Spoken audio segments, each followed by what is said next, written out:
इससे पहले के लेक्चर में हम लोगों ने जाना कि हिस्ट्री क्या है, व्हाट इज हिस्ट्री। तो जैसा कि आपसे कमिटमेंट किया गया था कि मेंटोरियम आईएएस, यूपीएससी और बीपीएससी, यूपीपीसीएस या इस तरह के जो भी एग्जाम की प्रिपरेशन कर रहे हैं, उनके लिए एक लेक्चर सीरीज लेके आएगा इंडियन हिस्ट्री पे। हालांकि और भी सब्जेक्ट पे आएगी। अभी अगला लेक्चर सीरीज इकोनॉमिक्स पे स्टार्ट हो रहा है।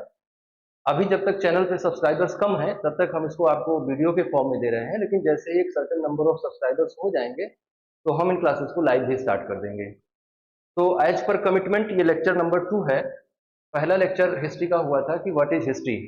आज हम उसी को आगे बढ़ाते हैं, दूसरे लेक्चर को आगे बढ़ाते हैं और एक बहुत इंपॉर्टेंट बिंदु पर बात करते हैं, जिसको हम कह सकते हैं time division of Indian history, भारतीय इतिहास का काल विभाजन।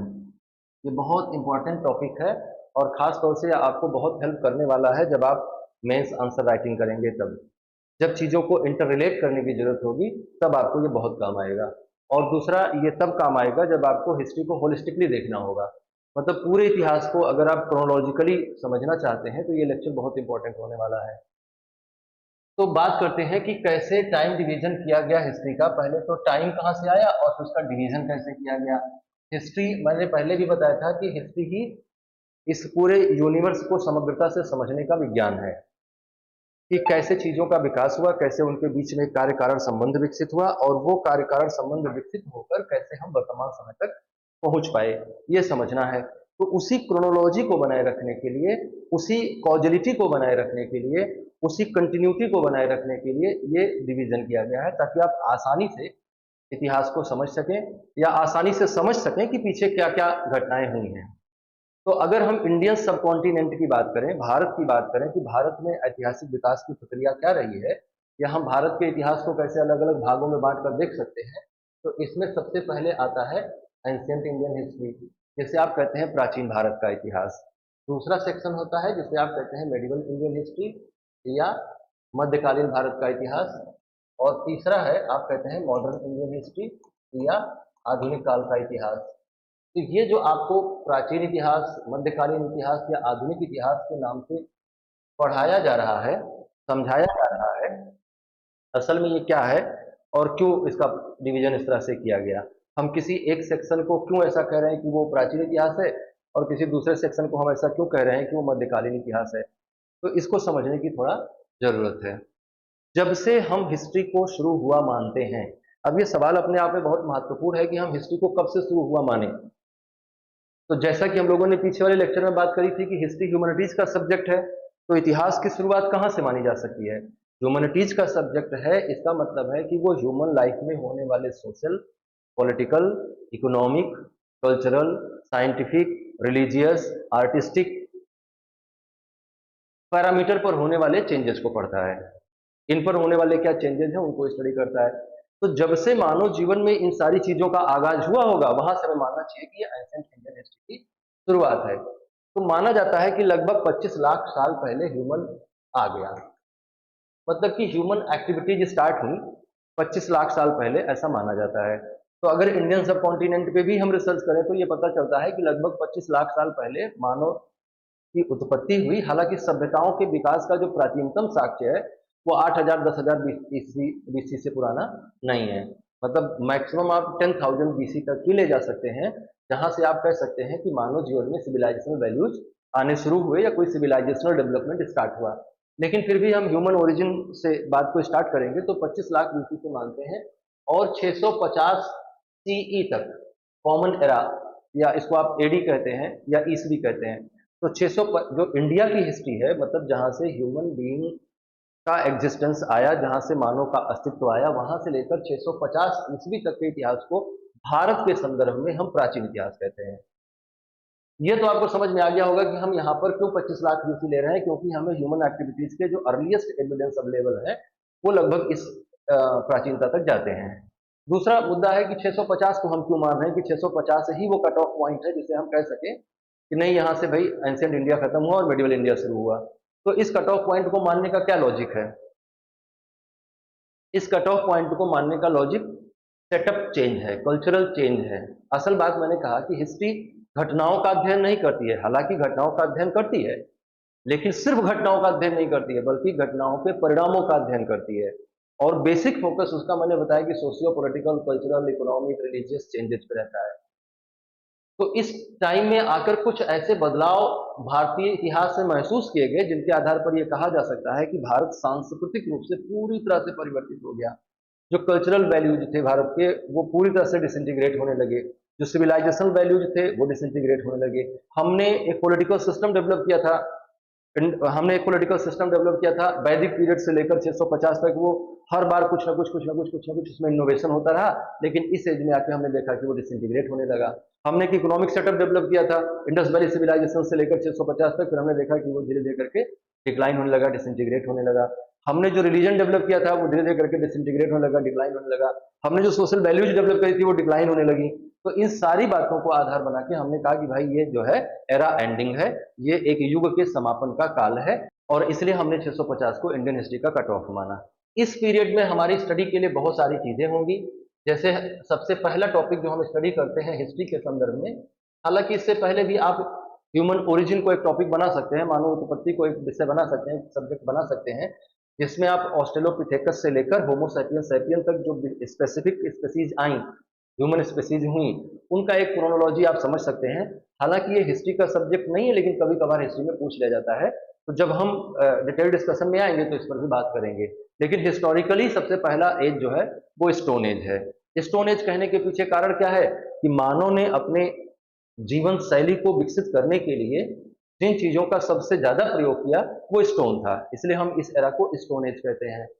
स्टोन के बाद एक दूसरा एरा आता है। स्टोन एज को हम कहां से रख सकते हैं, तो हम 25 लाख बीसी से लेकर और हम रख सकते हैं लगभग 4000 बीसी तक, मतलब कि इंडस वैली सिविलाइजेशन तक के पीरियड को हम इसे कहते हैं स्टोन एज। स्टोन एज मानव विकास से भी जुड़ा हुआ है और स्टोन एज मानव के सांस्कृतिक विकास से भी जुड़ा हुआ है। सांस्कृतिक विकास शब्द जब हम प्रयोग करेंगे, कल्चर शब्द जब हम प्रयोग करते हैं, तो आप ये समझ लीजिए कि इस दुनिया में किसी जितना भी मानव विकास हुआ है, चाहे जिस स्केल पे आप मापें उसको, चाहे विज्ञान के स्केल पे मापें, चाहे आप उसको पॉलिटी के पे मापें, चाहे वो रिलीजन पे, चाहे वो आर्ट पे, चाहे वो सोसाइटी पे, चाहे वो टेक्नोलॉजी पे, किसी भी पैमाने पे अगर आप नापते हैं, तो जो मानव विकास समग्रता से दिखाई देता है, अगर उसके लिए हमें एक शब्द प्रयोग करना हो तो उसको हम सांस्कृतिक विकास कह सकते हैं। तो ये जो कल्चरल डेवलपमेंट स्टार्ट हुआ, मतलब इसमें जब हम कहते हैं कल्चरल डेवलपमेंट, तो आप समझिएगा कि इकोनॉमी भी डेवलप हो रही होगी, पॉलिटी भी डेवलप हो रही होगी, सोसाइटी भी डेवलप हो रही होगी, आर्ट एंड कल्चर भी डेवलप हो रहा होगा, सब कुछ डेवलप हो रहा होगा। तो स्टोन एज ने जो कल्चरल डेवलपमेंट स्टार्ट किया, उसको एक मुकाम मिला आगे चलकर, कहाँ, एक सिविलाइजेशन डेवलप हुई इंडिया के नॉर्थ वेस्ट पार्ट में, जिसे हम इंडस वैली सिविलाइजेशन कहते हैं। तो अगला हमारा टॉपिक होता है इंडस वैली सिविलाइजेशन। इसको हम रखते हैं, हालांकि इसकी डेट को डिटरमाइन कर पाना पॉसिबल नहीं है, लेकिन अप्रोक्सीमेटली हम 7000 बीसी से लेकर और लगभग 1750 या 1500 बीसी तक हम इसको देखते हैं कि इसके अलग अलग फेजेस का डेवलपमेंट हुआ, इसके अलग अलग क्षेत्रों का विकास हुआ, चरम विकास हुआ, फिर पतन हुआ, है ना। इस सृष्टि में एक नियम बहुत प्रगाढ़ता से लागू होता है, बहुत गहराई से लागू होता है, वो ये है कि कोई भी चीज कभी भी स्थिर नहीं रह सकती है। उत्थान और पतन, ये दोनों प्रकृति के नियम हैं। आप आगे इतिहास को पढ़ेंगे तो इस बात को और बेहतर तरीके से समझ पाएंगे। इंडस वैली सिविलाइजेशन आया, इंडस वैली सिविलाइजेशन को हम पढ़ेंगे। इंडस वैली सिविलाइजेशन के पतन के बाद भारत में आर्यों का आगमन हुआ, और उन्होंने जिस तरह की सभ्यता संस्कृति को विकसित किया, उसके अध्ययन के लिए हमारे पास जो सोर्सेज अवेलेबल हैं वो वैदिक लिटरेचर है। वैदिक लिटरेचर ही ओनली लिटरेचर है, ओनली एविडेंस है, जिसके बेसिस पे हम 1500 से 600 बीसी की हिस्ट्री को क्रिएट कर पाते हैं। इसलिए इसको हम क्या कहते हैं, इसको हम कहते हैं वैदिक कल्चर। तो वैदिक कल्चर का पीरियड क्या है, 1500 बीसी से 600 बीसी। और फिर वैदिक कल्चर के बाद इसको हम दो हिस्सों में बांट के देखते हैं। एक पीरियड को हम 1500 से 1000 बीसी के बीच में देखते हैं। जो 1500 से 1000 बीसी के बीच का पीरियड है, इसको हम प्री वैदिक एज कहते हैं। और जो 1000 से 600 बीसी के बीच का पीरियड है, इसको हम लेटर वैदिक कहते हैं, उत्तर वैदिक काल कहते हैं। उत्तर वैदिक काल तक जाते जाते जो वैदिक मूल वैदिक व्यवस्था थी उसमें बदलाव आने लगा। मूल वैदिक व्यवस्था में जो धर्म विकसित किया गया था, जो सोसाइटी डेवलप किया गया था, जो पॉलिटिकल सिस्टम डेवलप किया गया था, जो इकोनॉमी डेवलप किया गया था, उन सारे में एक बहुत डीप रूटेड चेंज आएगा। और वो जो उनकी ओरिजिनल आइडियोलॉजी थी या उनका जो ओरिजिनल एग्जिस्टेंस था, जो उनका प्रिमिटिव स्टेज था, उससे वो सोसाइटी भी प्रिमिटिव स्टेज में था। जो जो वैदिक सोसाइटी है ये बहुत प्रिमिटिव स्टेज में था। एग्रीकल्चर बहुत प्रिमिटिव स्टेज में था, जितनी भी इकोनॉमिक एक्टिविटी थी सब प्रिमिटिव स्टेज में थी, राज्य प्रिमिटिव स्टेज में था। और अगर आप इसके बाद के पीरियड को देखेंगे, लेटर वैदिक पीरियड को, तो जो चीजें आपको वहां प्रिमिटिव स्टेज में दिखाई दे रही हैं वो यहाँ पर एडवांस लेवल पे आ जाएंगी। तो वही एडवांसमेंट फिर और आगे बढ़ेगा और फिर 6 सेंचुरी बीसी आ जाएगी। 6 सेंचुरी बीसी इंडिया के हिस्ट्री में बहुत रिवोल्यूशनरी एरा है, बहुत क्रांतिकारी युग है, जिसमें बहुत बड़े और बहुत डीप रूटेड चेंजेज आए रिलीजन में और पॉलिटिक्स में और इकोनॉमी में। अच्छा, एक बात यहाँ समझने वाली ये है ना कि हम जब भी किसी भी तरह के चेंज को पढ़ते हैं तो इकोनॉमी सभी चीजों के चेंज में रूट चेंजेस है, रूट कॉज है। अगर आपकी इकोनॉमी चेंज होगी तो दुनिया में सब चीज चेंज हो जाएगी। और मैं दुनिया की भी बात नहीं करूं, आपकी सिर्फ बात करूं, आपकी नौकरी लग जाएगी, आपके दोस्त बदल जाएंगे, मतलब कि सोसाइटी चेंज हो गया। आपकी नौकरी लग जाएगी, आपका रहन सहन बदल जाएगा, आपका आर्ट एंड कल्चर बदल जाएगा, आपका सिविलाइजेशन वैल्यू बदल जाएगा, सब चीजों में बदलाव आ जाएगा। तो असल में नौकरी लगने से बदला क्या? इकोनॉमी बदली।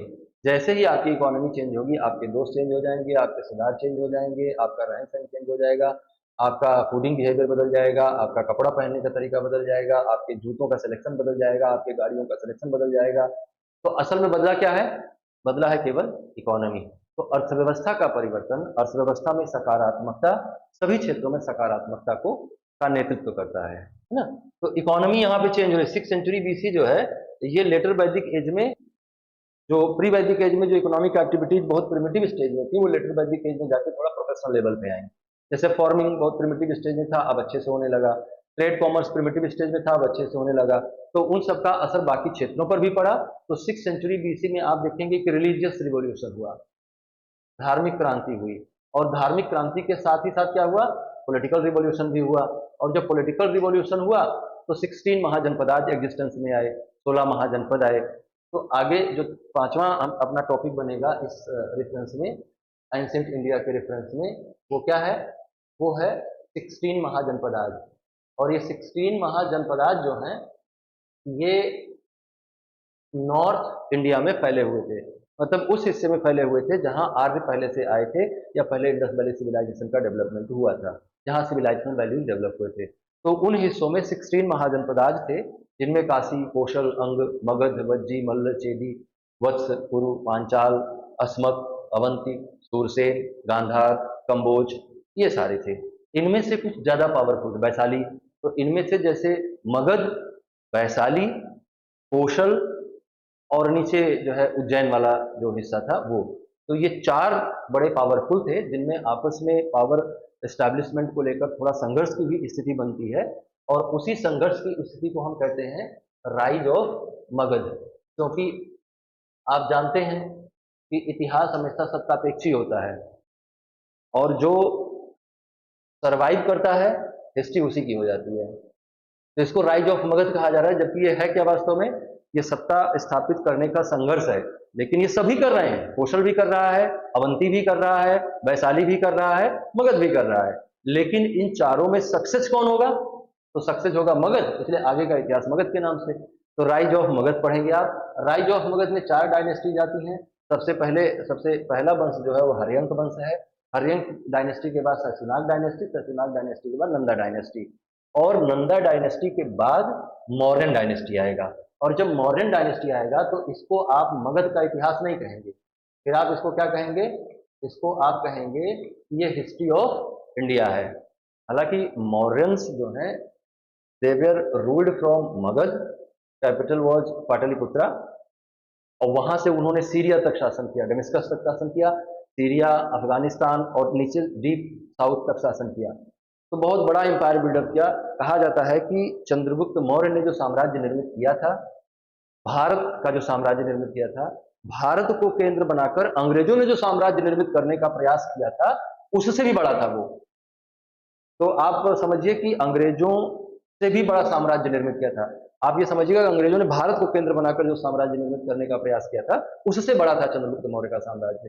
तो ये बहुत बड़ा एम्पायर उन्होंने बिल्ड किया, लेकिन they were ruled from Pataliputra. Pataliputra was centre of India, या यू कैन से कि it was the capital of India, या India earliest capital was Pataliputra. तो मौर्यंस आए और मौर्यंस ने रूल किया। राइज ऑफ मगध को हम कहाँ से कहाँ तक रखेंगे, तो हम 600 बीसी से रखेंगे, और कहाँ तक के लिए रखेंगे, 321 बीसी के लिए। तो 321 बीसी आप नहीं समझिएगा, आप 320 से ही बीसी समझिएगा, ये थोड़ा एक्यूरेसी मेंटेन रहे आपके दिमाग में। मैंने कहा क्रोनोलॉजी बने आपके दिमाग में, इसलिए मैं इसको समझा रहा हूँ। फिर चंद्रगुप्त मौर्य आ जाते हैं 321 बीसी में, मानो 322 बीसी में आते हैं, और यहाँ से लेकर 185 बीसी तक चंद्रगुप्त मौर्य। चंद्रगुप्त मौर्य के बाद फिर उसका बेटा बिंदुसार, बिंदुसार के बाद अशोक, और फिर अशोक के बाद उसके जो दूसरे सत्योतर हुए उन्होंने शासन किया। तो ये 322 से लेकर 185 बीसी तक जिन लोगों ने शासन किया भारत पे, उनका टाइटल था मौर्य, इसलिए इस पीरियड को मौर्य डायनेस्टी कहा जाता है।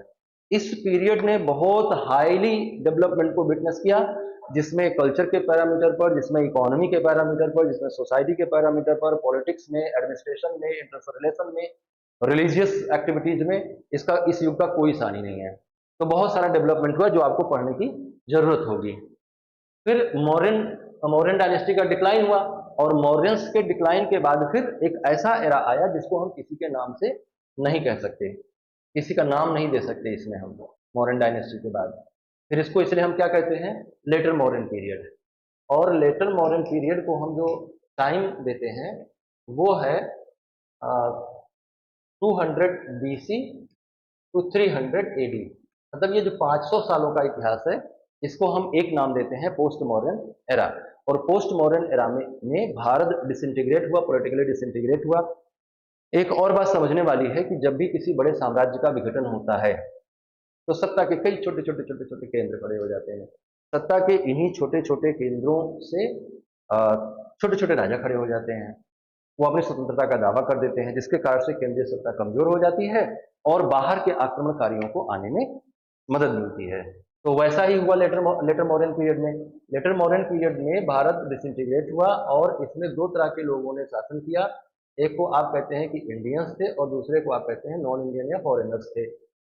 जो इंडियन थे इसमें कुछ डायनेस्टीज हैं, जैसे शुंग है, सातवाहन है, कुशानाज है। तो इसमें कुशानाज तो बाहर के हैं, आप इंडियंस में देखेंगे तो शुंग है, शुंगा डायनेस्टी, सातवाहना डायनेस्टी, इसके बीच में डायनेस्टी आएगा शुंग और सातवाहन के बीच में कण्वा डायनेस्टी। तो कर्व वंश, शुंग वंश, कर्व वंश, सातवाहन वंश, और इनके अलावा जो और रीजनल रहे जैसे वाकाटक डायनेस्टी रही, और इस तरह के तमाम रीजनल पावर्स ने शासन किया। जो नॉन इंडियंस थे इनमें सबसे पहले आए इंडो ग्रीक, इंडो ग्रीक के बाद आए सीथियन, पार्थियन, और फिर सबसे लास्ट में आए कुषाण। और इन्होंने इंडिया के अलग अलग हिस्सों पर शासन किया। इसमें से कुषाण वंश जो था वो एक ताकतवर डायनेस्टी के रूप में स्टैब्लिश हुआ। और फिर इस डिसइंटीग्रेशन, अच्छा इस डिसइंटीग्रेशन के एरा में एक बहुत अच्छी बात हुई। वो बात क्या थी, वो ये थी कि पहली बार इंडिया का ट्रेड जो है बहुत अच्छे से दूसरे देशों के साथ होने लगा। उसका फायदा किसको मिला, उसका फायदा मिला गुप्तों को, और एक नया डायनेस्टी डेवलप हुआ, गुप्ता पीरियड, जिन्हें हम 300 एडी से लेकर 600 एडी तक की हिस्ट्री में रख सकते हैं। तो 300 ईस्वी से 600 ईस्वी के बीच में एक डायनेस्टी आया जिसे गुप्ता डायनेस्टी कहा जाता है। इसको गोल्डन एज भी कहा जाता है। इसमें साहित्य का, संस्कृति का, कला का, विज्ञान का, सब चीज़ों का बहुत बेहतरीन डेवलपमेंट हुआ, इसलिए इसको हम गोल्डन एज कहते हैं। इसके बाद जो है पोस्ट गुप्ता पीरियड आया, और पोस्ट गुप्ता पीरियड को हम 50 सालों के लिए रख लेते हैं, है ना, 600 से 650।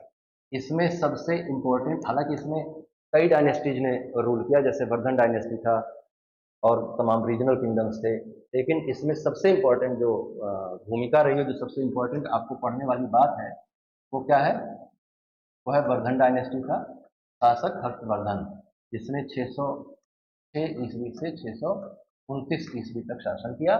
और इन्हें माना जाता है कि अंतिम शासक थे जिनके टाइम में भारत का इंटीग्रेशन हुआ।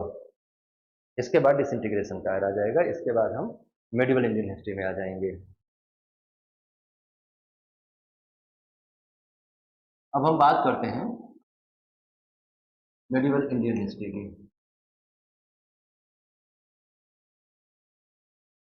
तो एंशियंट इंडियन हिस्ट्री को हमने कहाँ तक रखा? एंशियंट इंडियन हिस्ट्री को हमने रखा 650 ईस्वी तक, मतलब कि 650 ईस्वी से लेकर हम मॉडर्न मेडिवल इंडिया शुरू करते हैं। और कहाँ तक ले जाना चाहिए हमें? तो हमें ले जाना चाहिए उसको मॉडर्निटी तक। मॉडर्निटी क्या है? What is definition of modernity? जैसे हम कहाँ से माने कि भाई यहाँ से मॉडर्न इंडिया शुरू हो गया, तो मॉडर्निटी की शुरुआत हम कहाँ से मानते हैं? या अगर हम आपसे पूछे कि हम आधुनिक किसको कहते हैं, हु इज मॉडर्न, तो आधुनिक होने की शर्त क्या है?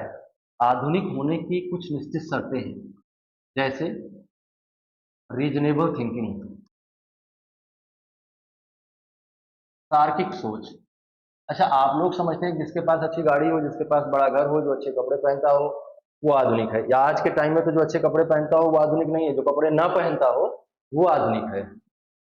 तो आधुनिक कौन है? आधुनिक वो है जो कपड़े ना पहनता हो, ऐसा आज के टाइम पे आप समझते हैं। लेकिन ये आधुनिकता का कोई पैरामीटर नहीं है। मॉडर्निटी क्या है? आधुनिकता क्या है? आधुनिकता है फ्री थिंकिंग, आधुनिकता है रीजनेबल थिंकिंग। और अगर फ्री थिंकिंग नहीं हुई होती तो क्या टेक्नोलॉजिकल डेवलपमेंट हुआ होता? तो टेक्नोलॉजिकल डेवलपमेंट जो है ये किससे निकला हुआ है? ये रिजल्ट है फ्री थिंकिंग का, है ना।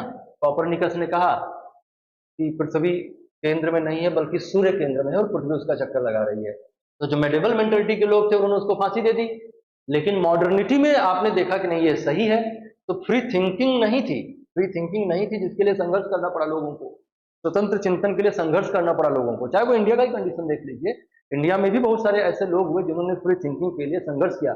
स्त्रियों को उनके पति के मर जाने पर जिंदा जला दिया जाता था। कोई लॉजिक है इस बात में कि स्त्री, पति मर गया तो स्त्री को जला दें? इस बात में क्या लॉजिक है? लेकिन वो था तो था और था। लेकिन जब फ्री थिंकिंग आई तो कहा नहीं यह तार्किक बात है, इसलिए इसको समाप्त किया जाना चाहिए। तो free thinking I, reasonable thinking I. तीसरी क्या हुई? ह्यूमन सेंट्रिक अप्रोच डेवलप किया गया सभी चीजों में। पहले क्या था? गॉड सेंट्रिक था, या तो गॉड सेंट्रिक था या तो सोसाइटी के कुछ नोबल्स थे उनके लिए सोचा जाता था। ह्यूमन सेंट्रिक मतलब कि जो कुछ भी हम डेवलपमेंट कर रहे हैं, जो कुछ भी हम सोच विकसित कर रहे हैं, ये मानव के लिए कल्याणकारी होनी चाहिए, ये मानव के सुख में वृद्धि करने वाली होनी चाहिए। ऐसी सोच जब आई तो उसको हमने क्या कहा कि ये जो है ह्यूमैनिटेरियन ग्राउंड पे सोच रहे हैं, इसलिए कौन हो गए हैं? मॉडर्न हो गए हैं। दरअसल अगर ऐसे सोचे तो जो मेडिवल, जो एंशिएंट एरा था, इसमें ज्यादातर किताबें किस बात पर लिखी गई? हालांकि हम ये नहीं कह रहे हैं कि सभी किताबें धर्म पे ही लिखी गई, कुछ राजनीति पर भी लिखी गई, मानव सभ्यता के अलग अलग पहलुओं पर लिखी गई, लेकिन सबसे बड़ा केंद्र मानव के चिंतन का ईश्वर रहा। और मेडिवल एरा में मानव के चिंतन का सबसे बड़ा केंद्र मानव रहा, लेकिन कुछ स्पेसिफिक टाइप के मानव, जैसे राजा, राजा के दरबारी, इस तरह के लोग ही मेन सेंटर रहे। जो भी साहित्य लिखा गया उन्हीं की तारीख में लिखा गया, जो भी नाटक लिखे गए उन्हीं की तारीख में लिखे गए, जो कुछ भी लिखा रचा बनाया गया, पेंटिंग बनती थी तो राजा की बनती थी, आम आदमी कोई नहीं बनाने वाला था। तो जो कुछ भी कलात्मक विकास हुआ, वैज्ञानिक विकास हुआ, सामाजिक विकास हुआ, राजनीतिक विकास हुआ, सांस्कृतिक विकास हुआ, उसका केंद्र राजा का दरबार बना रहा। लेकिन मॉडर्न एरा में आके क्या हुआ कि human became the centre of all type of human activities, चाहे वो पॉलिटिकल हो, सोशल हो, इकोनॉमिक हो, कल्चरल हो, व्हाटएवर। तो human became the centre of thinking of human being. तो ये जैसे जैसे ये मानव सेंट्रिक होता गया, मानव केंद्रित होता गया, वैसे वैसे हम कहने लगे कि ये मॉडर्निटी की ओर हम बढ़ रहे हैं। तो मॉडर्न हुए हम। तो हमें मॉडर्न हिस्ट्री, अगर हम इंडियन हिस्ट्री की बात करें तो ये सब reasonable thinking, free thinking, human centric thinking, ये सब इंडिया में कब इंट्रोड्यूस होती है? तो आप कहेंगे कि भैया ये सब तब शुरू हुआ जब अंग्रेज भारत आए, क्योंकि वो यूरोपियन पुनर्जागरण को लेकर आए थे। जो यूरोप में रेनेसा हुआ, रेनेसा के बाद वहां पर एक एरा आया जिसे एरा ऑफ एनलाइटनमेंट कहते हैं, और एरा ऑफ एनलाइटनमेंट में बहुत सारा रिसर्चेज हुई। उन रिसर्चेज के कारण से कैपिटलिज्म बढ़ा, और कैपिटलिज्म का रिजल्ट ये हुआ कि कोलोनिज्म बढ़ा, और कोलोनिज्म का रिजल्ट ये हुआ कि इंडिया जो है under the control of British हो गया। तो मॉडर्न इंडियन हिस्ट्री को हम कहाँ से रख सकते हैं? तो मॉडर्न इंडियन हिस्ट्री को हम रख सकते हैं 1700 ईस्वी से लेकर, सॉरी सॉरी सॉरी सॉरी, हम मेडिवल की बात करते हैं, सो सॉरी।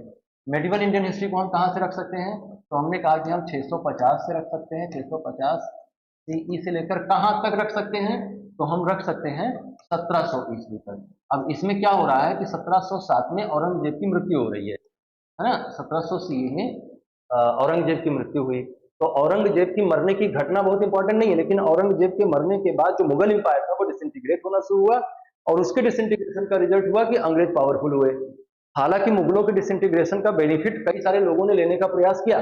मुगलों के डिसइंटीग्रेशन को सबसे पहले बेनिफिट लेने का प्रयास किया मराठों ने, लेकिन मराठों की अपनी कुछ इंटरनल प्रॉब्लम्स थी जिनके कारण से वो कभी भी मुगलों का विकल्प नहीं बन पाए। तो मुगलों का विकल्प कौन बना? अंग्रेज बन गया, और अंग्रेज आया तो आपके यहाँ क्या आ गया? मॉडर्निटी आ गई। आपके यहाँ फ्री थिंकिंग को मौका मिलने लगा, आपको यहाँ लॉजिकल थिंकिंग को मौका मिलने लगा, आपको यहाँ आपके यहाँ डेमोक्रेटिक वैल्यूज आने लगे, आपके यहाँ ह्यूमन सेंट्रिक आइडियाज आने लगे। तो ये सब कुछ कैसे हो पाया? अंग्रेजों के शासन में आने से। तो इस पीरियड को हम कहते हैं 650 से 1700 के बीच के पीरियड को हम मेडिवल इंडिया कहते हैं। इस मेडिवल इंडिया को हम 3 पार्ट्स में बांटकर देखते हैं। जो 3 पार्ट है मेडिवल इंडिया के, उनको हम एक को कहते हैं प्री मेडिवल इंडिया, 650 से 1200, क्योंकि भारत में इस्लामिक रूलिंग की शुरुआत हुई थी 1206 से, जहां से एग्जैक्टली आप कह सकते हैं मेडिवल इंडिया शुरू होता है। तो इस्लामिक रूलिंग 1206 से शुरू हुई, लेकिन 650 से 1206 के बीच में वो कंडीशंस बनी जिनके कारण से भारत में इस्लामिक रूलिंग की शुरुआत हुई। वो कंडीशंस क्या थी? पहली कंडीशन ये थी कि डिसइंटीग्रेशन हुआ, इस पीरियड में डिसइंटीग्रेशन का एरा था, बहुत विघटन का काल था, तो बहुत बड़े पैमाने पर विघटन की क्रिया हुई, और इस विघटन का लाभ उठाया कौन लोगों ने? टर्किश इन्वेडर्स ने, तुर्की के आक्रांताओं ने।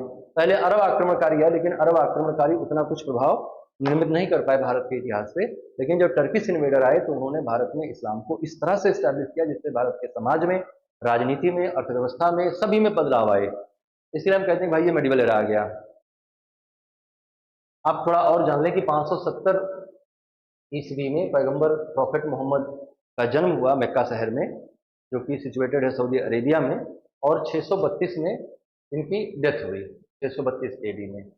तो ये 62 ईयर्स में इन्होंने एक नया रिलीजन स्टैब्लिश किया जिसे इस्लाम कहा गया।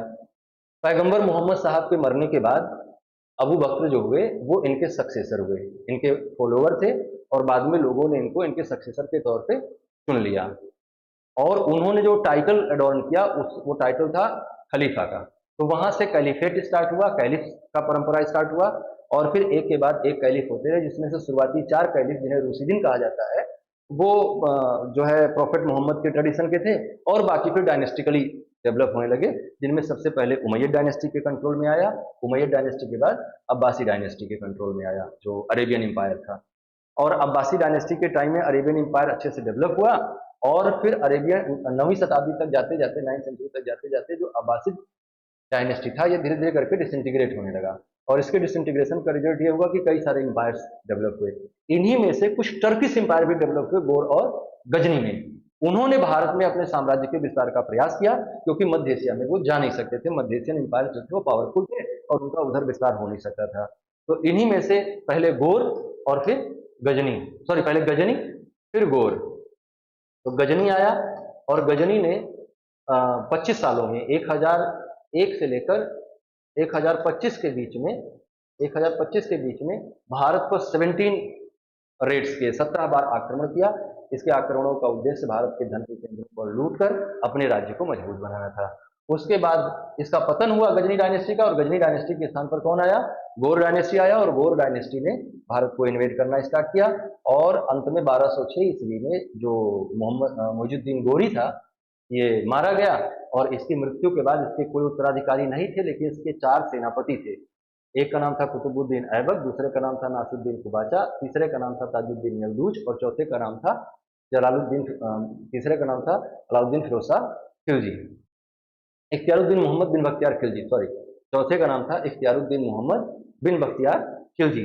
इसने बंगाल को जीता, नासिरुद्दीन कुबाजा और ताजुद्दीन यलदूज ने जो अफगानिस्तान का क्षेत्र था उसको जीता, और कुतुबुद्दीन ऐबक ने जो दिल्ली का क्षेत्र था उसको जीता था।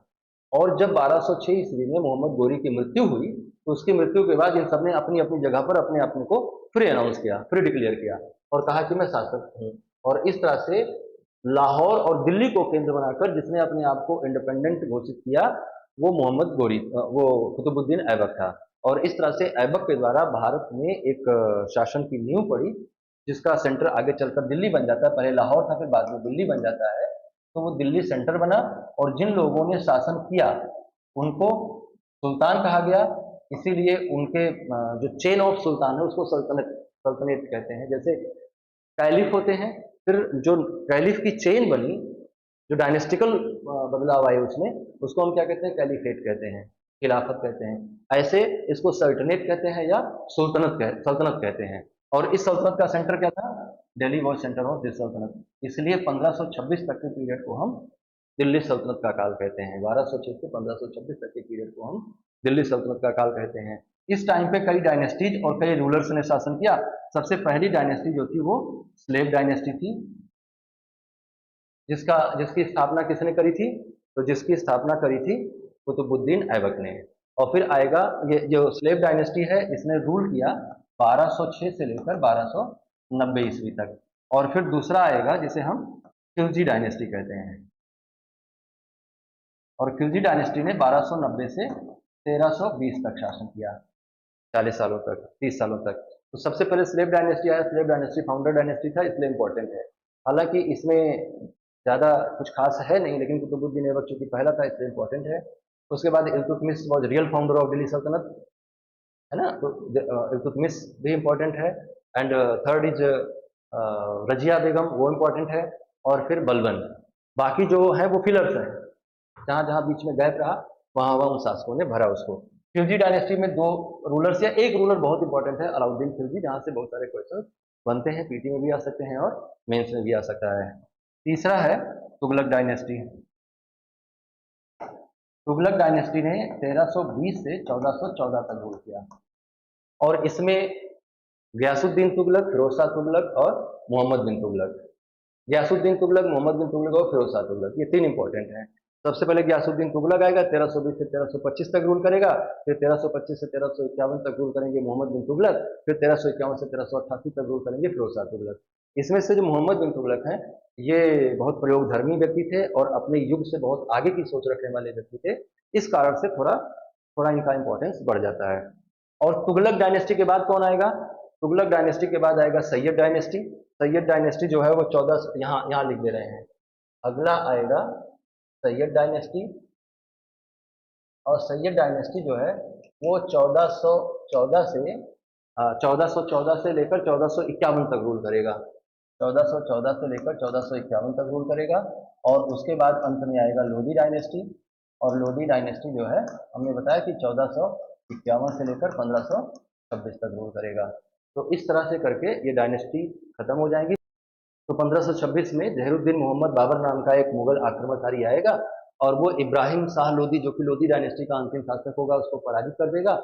और उसको पराजित करके दिल्ली की सत्ता पर कब्जा कर लेगा और यहाँ से एक नया डायनेस्टी आ जाएगा जिसको हम मुगल डायनेस्टी कहते हैं। और इस पीरियड को हम मुगल पीरियड कहते हैं।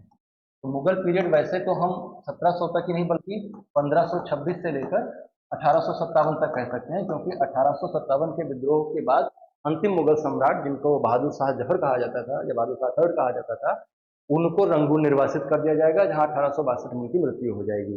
तो अगर इस दृष्टि से देखेंगे तो अंतिम मुगल बादशाह कौन थे? तो अंतिम मुगल बादशाह थे बहादुर शाह जफर। लेकिन इसको हम दो हिस्सों में बांट के देखते हैं। एक को हम ग्रेट मुगल्स कहते हैं और एक को हम लेटर मुगल्स कहते हैं। ग्रेट शब्द पर मत जाइएगा, यहाँ किसी की ग्रेटनेस दिखाने के लिए बात नहीं कही जा रही है। ग्रेट मुगल्स का मतलब जिन्होंने बड़े इंपायर पर रूल किया, और लेटर मुगल्स का मतलब जो डिसइंटीग्रेटेड एरा में रहे, डिसइंटीग्रेशन के एरा में रहे। तो ग्रेट मुगल्स को हम रखते हैं 1526 से लेकर 1707 के बीच में, और लेटर मुगल्स को 1707 से 1857 के बीच में रखते हैं। 1707 जो 1526 से 1707 तक मुगल्स थे, इनमें सबसे पहले हमने आपको बताया कि बाबर आया। बाबर ने 1526 से 1530 के बीच में रूल किया। बाबर के बाद दूसरा उसका बेटा हुआ हुमायूं, और हुमायूं जो है उसने 1530 से 1540 तक किया, फिर 1555 से 1556 तक किया। ये पूरी स्टोरी क्या है मैं आपको आगे डिटेल में समझाऊंगा। हुमायूं के बाद फिर उसका बेटा अकबर आया, और इस बीच में जो ड्यूरेशन देख रहे हैं 40 से लेकर 55 के बीच में, इसमें एक बार फिर से दिल्ली सल्तनत मजबूत हो जाएगी और एक अफगान शासक जो है सत्ता पर कब्जा कर लेगा और हुमायूं को बाहर भगा देगा। हुमायूं चला जाएगा ईरान, वहाँ के साथ ताहमास यहाँ सरड़ लेगा और उसकी मदद से वो पहले अफगानिस्तान को जीतेगा और अफगानिस्तान को जीतकर फिर से 1555 में भारत पर आक्रमण करेगा और पुनः सत्ता स्थापित करेगा। 1526 में जो हुआ वही 1556 में फिर से होगा। 1526 में क्या हुआ? 1526 में उसने जो है बाबर ने पराजित किया इब्राहिम शाह लोदी को और 1556 में अकबर पराजित करेगा हेमू को सेम मैदान में। तो ये भी बात सोचने वाली है कि ऐसा क्या हुआ कि 30 साल में एक ही मैदान में 2 बार मुगलों को लड़ना पड़ा भारत में सत्ता स्थापित करने के लिए। उस पर भी हम लोग बात करेंगे। अकबर का शासनकाल रहा 1556 से लेकर 1605 के बीच में और हिस्टोरिकली ये थोड़ा अच्छा पीरियड माना जाता है कई सारे कारणों से। हालांकि आप इसमें एक क्रिटिकल अप्रोच के साथ इसको भी देखेंगे तो आपको और भी चीज़ें क्लियर कट समझ में आएंगी। बात समझ में आ रही है? तो ये अकबर के बाद फिर आएंगे शाहजहां, सॉरी जहांगीर, और जहांगीर का जो रूलिंग पीरियड है वो है 1605 से 1627 और फिर आ जाएंगे शाहजहां। शाहजहां जो शासन करेंगे 1627 से लेकर 1658 तक और फिर लास्ट में आ जाएंगे औरंगजेब जो 1658 से 1707 तक रूल करेंगे और इस तरह से मुगल सत्ता का अंत होगा और आधुनिक युग में हम आ जाएंगे, आधुनिक काल के इतिहास में हम आ जाएंगे। अब चूंकि हम पहले शुरुआत ही करेंगे मॉडर्न इंडियन हिस्ट्री से, शुरुआत हम करने वाले हैं मॉडर्न इंडियन हिस्ट्री से, इसलिए मॉडर्न इंडियन हिस्ट्री को हम ज़्यादा कॉम्प्रिहेंसिवली कवर करेंगे। हम मॉडर्न इंडियन हिस्ट्री को शुरू कर सकें और वहां तक की क्रोनोलॉजी को आप समझ सकें, इसलिए लेक्चर लिया गया है। और जो आपको कोर्स कंटेंट डेवलप किया जा रहा है वो पहले मॉडर्न हिस्ट्री का आएगा। तो इस पूरे पीरियड में हमने आपको एक पॉलिटिकल ढांचा देने का प्रयास किया कि कैसे कैसे हिस्ट्री डेवलप हुआ, इस बीच में साइंस कैसे डेवलप हुआ, आर्ट कैसे डेवलप हुआ, कल्चर कैसे डेवलप हुआ, सिविलाइजेशन कैसे डेवलप हुआ, धर्म कैसे विकसित हुआ, तकनीकी कैसे विकसित हुआ, वास्तुकला कैसे विकसित हुई, चित्रकला कैसे विकसित हुई, सभी चीजों पर A to Z हम चर्चा करेंगे। और आपका जो पेपर 1 में हिस्ट्री आर्ट एंड कल्चर है और इंडियन नेशनल फ्रीडम स्ट्रगल है, उन सारे को हम बहुत कॉम्प्रिहेंसिवली कवर करेंगे। और जो लोग पीसीएस या बीपीएससी दे रहे हैं उनके लिए भी जो भी आपके एग्जाम में आने वाला है, इस कोर्स को इस तरह से डिजाइन किया गया है कि जितना भी स्टेट के पीसीएस हैं और आईएएस का एग्जाम, इन सबको बहुत बेहतर तरीके से कवर किया जा सके। तो अगला लेक्चर जो है वो मॉडर्न इंडिया पे होगा, जिसमें हम मॉडर्न इंडिया का इंट्रोडक्शन बताएंगे और फिर उसका सिलेबस समझाएंगे आपको और फिर वहां से हम आगे पढ़ाई को स्टार्ट करेंगे। तो आप लोगों को अगर स्टडी मटेरियल की ज़रूरत है या किसी भी तरह से आप आंसर अपना चेक करवाना चाहते हैं, आपको पढ़ाई के लिए कुछ सामग्री की ज़रूरत है आपके पास नहीं, आप हमको फ्रीली कांटेक्ट कर सकते हैं। कांटेक्ट नंबर आपको दिया रहता है, आप तमाम तरह से कांटेक्ट करने के तरीके हैं, वहां से आप हमको कांटेक्ट कर सकते हैं। नमस्कार।